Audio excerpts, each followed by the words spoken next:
Di Sumatera, hujan turun yang seharusnya sebagai rahmat penuh berkah berubah sebagai isyarat dari langit, seperti firasat yang turun ke dada para nabi alaihissalam sebelum badai besar.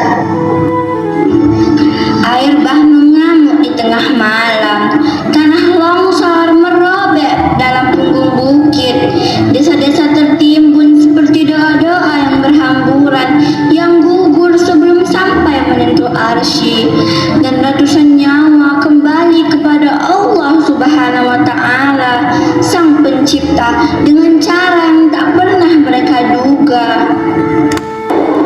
Rumah hanyut, jembatan patah, jalan-jalan tercabut dari tempatnya, dan sekolah-sekolah yang biasanya penuh tawa menjadi sunyi seperti ayat-ayat Allah yang kehilangan pembacanya. Bencana itu bukan semata peristiwa, tetapi pertanda, cermin yang memantulkan wajah kita dalam bayang paling jujur yang pernah kita lihat. Di mana luka itu menganga? Di Aceh yang pernah berdamai dengan maut, di Sumatera Utara yang suburnya seperti hamparan doa, namun kini retak seperti hati yang terlalu lama menahan derita, di Sumatera Barat yang gunung-gunungnya bertasbih, namun lembahnya kini menjadi mihrab kesedihan, tempat bumi bersujud dalam diam.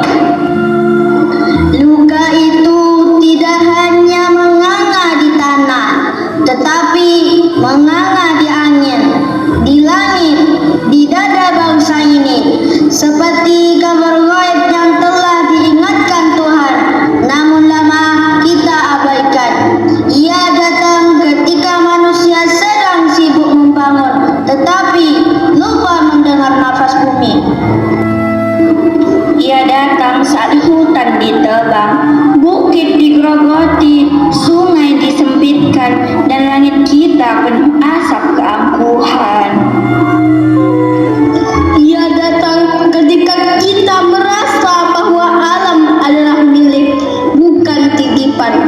Ketika kita lupa bahwa sesuatu yang terluka akan menagih balas, dan bumi menagihnya dengan cara yang tidak pernah bisa kita hindari. Mengapa semua ini terjadi? Karena kita rakus, karena kita lalai, karena kita memanggil bencana tanpa sadar dengan tangan kita sendiri. Kita lupa bahwa pohon adalah penjaga hujan. Kita lupa bahwa bukit adalah penahan marahnya air. Kita lupa bahwa sungai butuh ruang untuk bernafas. Kita lupa bahwa bumi punya bahasa, bahasa yang turun dari langit dan naik kembali bersama air mata manusia.